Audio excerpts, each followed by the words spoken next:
త్రివేణి సంగమంలో మోడీ పుణ్యస్థానం.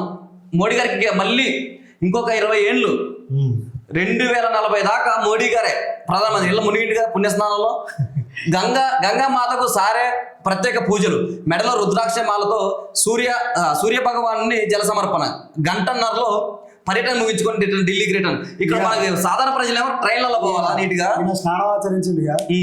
ఏం లేదు, బీజేపీ వాళ్ళు అన్నం తినకుండా ఒకటే, బీజేపీ వాళ్ళకు అకౌంట్లో పైసలు లేకుండా కూడా వాళ్ళ కడుపులు నిండుతాయి, దేశ ప్రజల కడుపులు నిండుతుంది. ఈయన స్నానాలు ఆచరించి నమస్కారాలు పెడితే చాలు. సూర్య నమస్కారాలు పెట్టి ఈయన మాత్రం ఇప్పుడు సాధారణ ప్రజలకేమో 2-3 రోజులు అక్కడ ఉంటే కానీ పుణ్యం రాదు.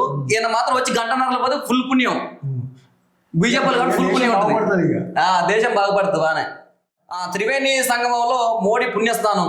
మోడీ గారికి మళ్ళీ ఇంకొక 20 ఏళ్ళు 2040 దాకా మోడీ గారే ప్రధానమంత్రి. ఇళ్ళ మునిగింటిగా పుణ్యస్నానంలో గంగా మాతకు సారే ప్రత్యేక పూజలు, మెడలో రుద్రాక్ష మాలతో సూర్య భగవాన్ని జల సమర్పణ, గంటన్నరలో పర్యటన ముగించుకొని ఢిల్లీకి రిటర్న్. ఇక్కడ మనకి సాధారణ ప్రజలు ఏమో ట్రైన్లలో పోవాలా నీట్గా.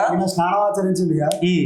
ఏం లేదు, బీజేపీ వాళ్ళు అన్నం తినకుండా ఒకటే, బీజేపీ వాళ్ళకు అకౌంట్లో పైసలు లేకుండా కూడా వాళ్ళ కడుపులు నిండుతాయి, దేశ ప్రజల కడుపులు నిండుతుంది. ఈయన స్నానాలు ఆచరించి నమస్కారాలు పెడితే చాలు.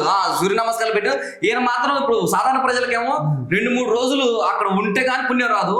ఈయన మాత్రం వచ్చి గంటన్నరలో పోతే ఫుల్ పుణ్యం. బీజేపీ వాళ్ళు ఫుల్ పుణ్యం ఉంటుంది, దేశం బాగుపడుతుంది బానే.